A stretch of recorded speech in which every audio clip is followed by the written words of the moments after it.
Here we are. Let's review a few things that matter. I've learned that matter is anything that has mass and takes up space. That's just what I was going to say. But there are many other things to learn about matter. Matter is made up of tiny building blocks called atoms. Tiny, huh? Are they smaller than a flea? Or a grain of sand? Oh, much smaller. How about a blood cell you can only see under a microscope? Atoms are even smaller than that. Each of those things is composed of millions and millions of atoms. An atom is the smallest amount of an element you can get that still has the chemical properties of that element. Scientists have built special tools to look at atoms. But even with an electron microscope, atoms still look kind of fuzzy. So let's look at this model of an atom of helium. That's the gas that makes balloons float. Ah, it looks like the tiny atom is made up of even smaller particles. That's right. The nucleus, or center of the atom, is made up of protons, which have a positive charge, and neutrons that don't have any kind of electric charge. The number of protons always tells us the type of element. This atom is helium because it has 2 protons. The tiny particles zipping around the outside of the nucleus are called electrons. In a real atom, they move much faster. Electrons have a negative charge. Protons positive, neutrons neutral. Protons positive, neutrons neutral. And outside, the negative electrons reside. Protons positive, neutrons neutral. Protons positive, neutrons neutral. And outside, the negative electrons reside. So everything around me is made up of atoms. Does that mean I'm made of Kevin atoms? Oh, no. Some things like helium, oxygen, and gold are made up of one kind of atom. Things made of only one kind of atom are called elements. But sometimes different kinds of atoms will bond together to form molecules. For example, a water molecule is made up of 2 hydrogen atoms and 1 oxygen atom.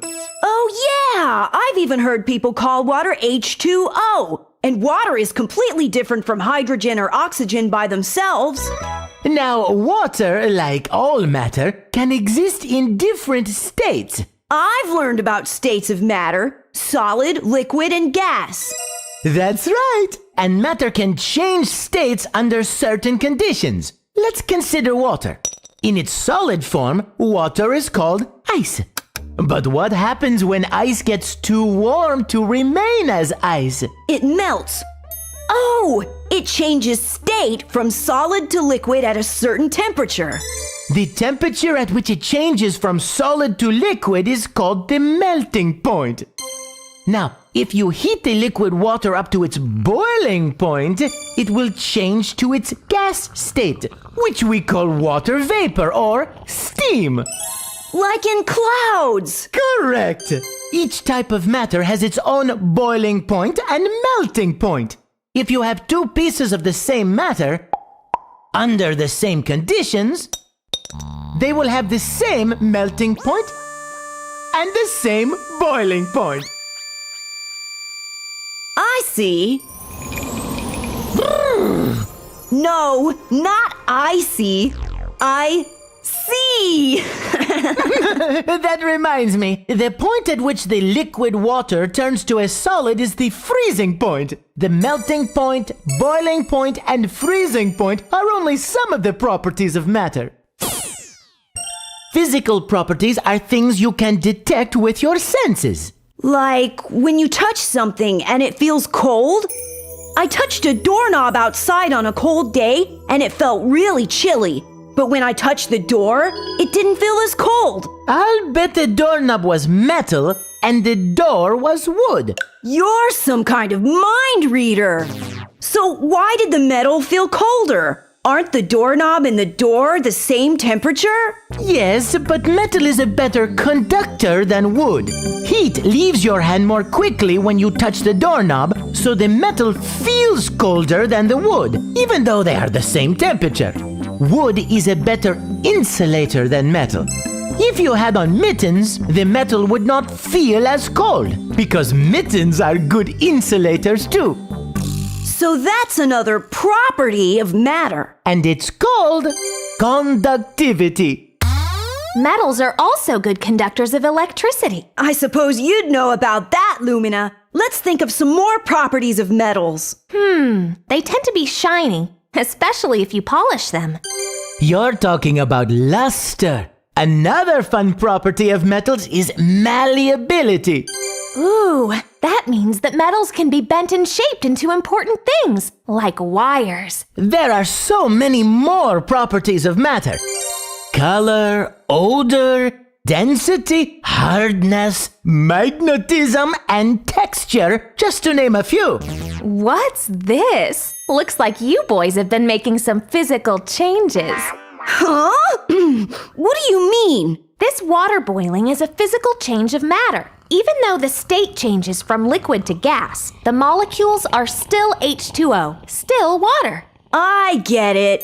Physical changes don't change the chemical properties of matter. Like if I break a wooden pencil in half, both pieces are still made of wood. Why don't we think of a different example?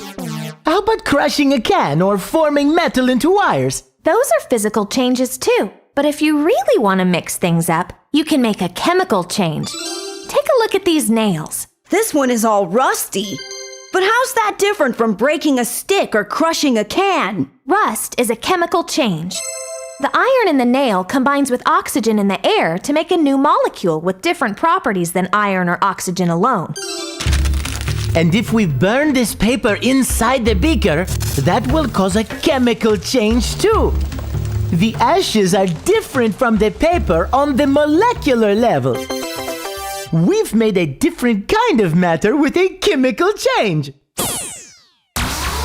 So far, we've learned a lot about pure substances, things that are made of a single element or compound. Like helium.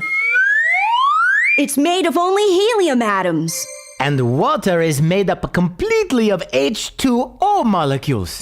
But some kinds of matter are combinations of different atoms and molecules. We call these things mixtures. But wait, isn't water just a combination of hydrogen and oxygen atoms?